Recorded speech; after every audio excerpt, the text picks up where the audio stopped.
gentlemen, Dr. J.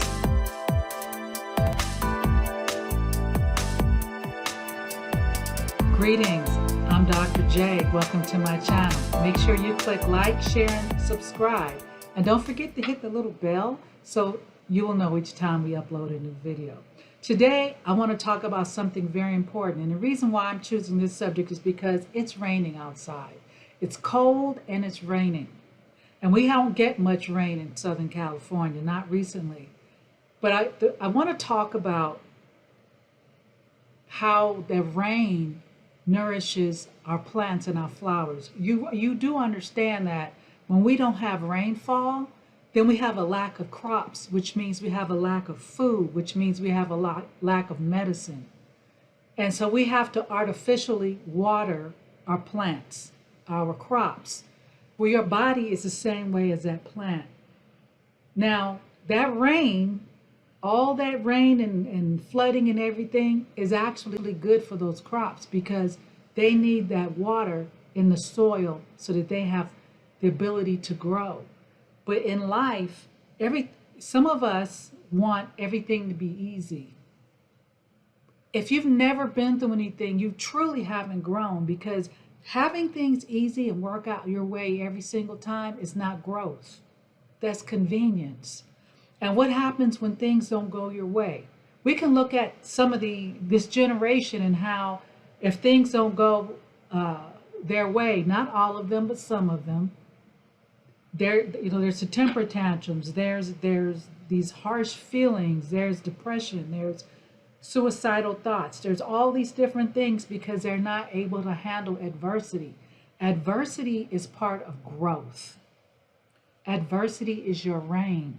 I'm not saying it's great to go through mess after mess after mess, but you have to know how to handle life.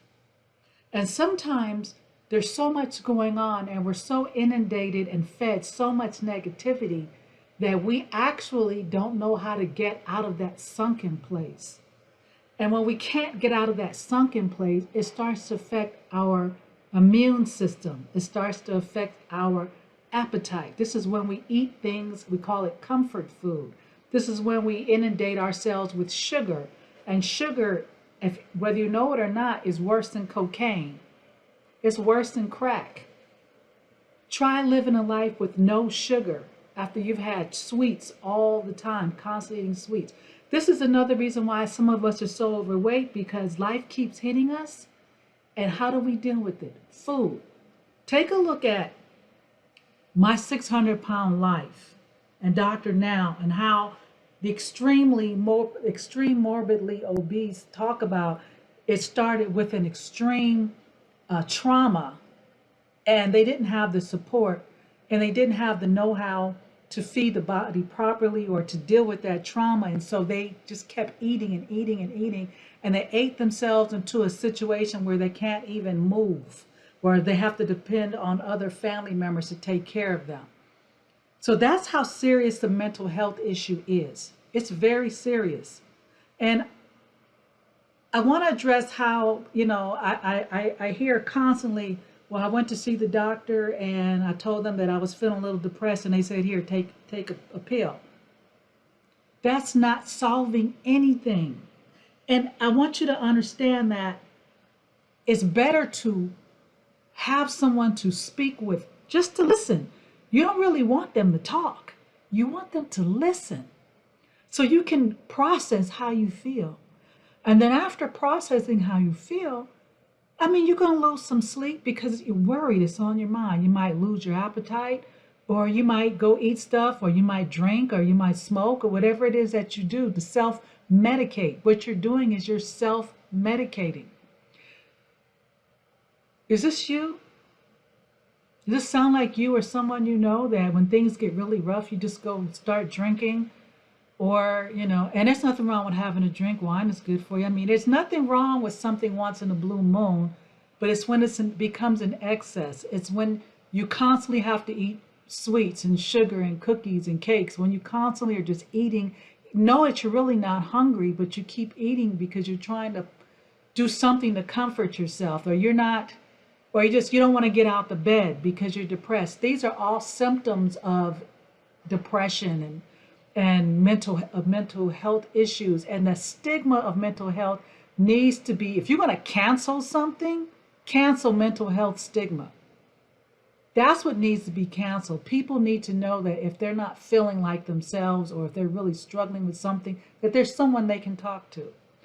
I do understand that there are many people who don't have the insurance to pay to talk to a therapist, and I understand there are a lack of therapists, and particularly highly melanated Aboriginal therapists, and particularly black male therapists. There's a serious lack, depending on where you live.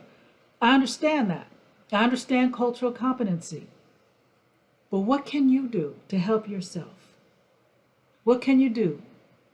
Do you want to take the pharmaceutical, or which will work for you, or do you want to take total control of your holistic self? There are herbs that can help you with, depression. There are herbs that can help you with anxiety. If you have insomnia, there are herbs that can help put you to sleep. There are formulas and tinctures and extracts. These are all 100% natural. It just depends on your body and what you are, if you have any allergies, what other medications you're taking. Everything I talk about on this channel, at the end of the day, we're going to talk about health.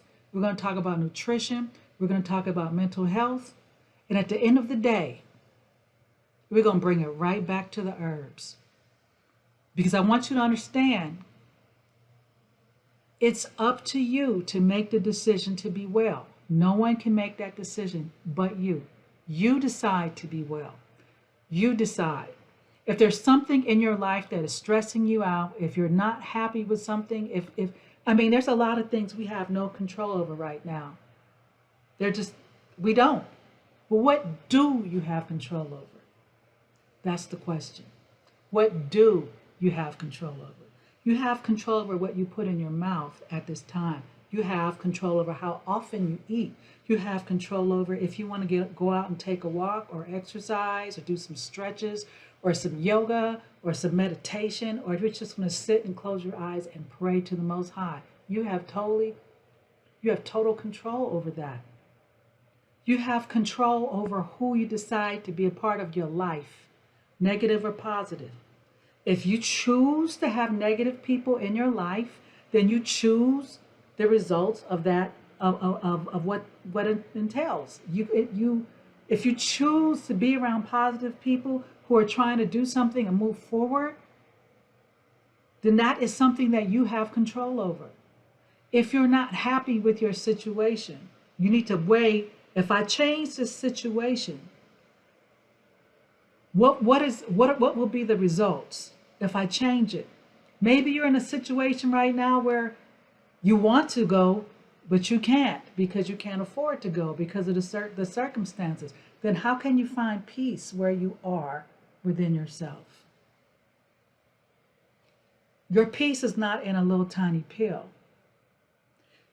Your peace is from within, and it's what you take in, not just nutrition-wise, not just minerals and supplements, but the environment, the energy that you take in.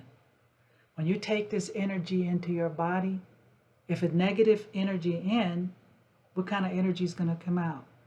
Positive energy in,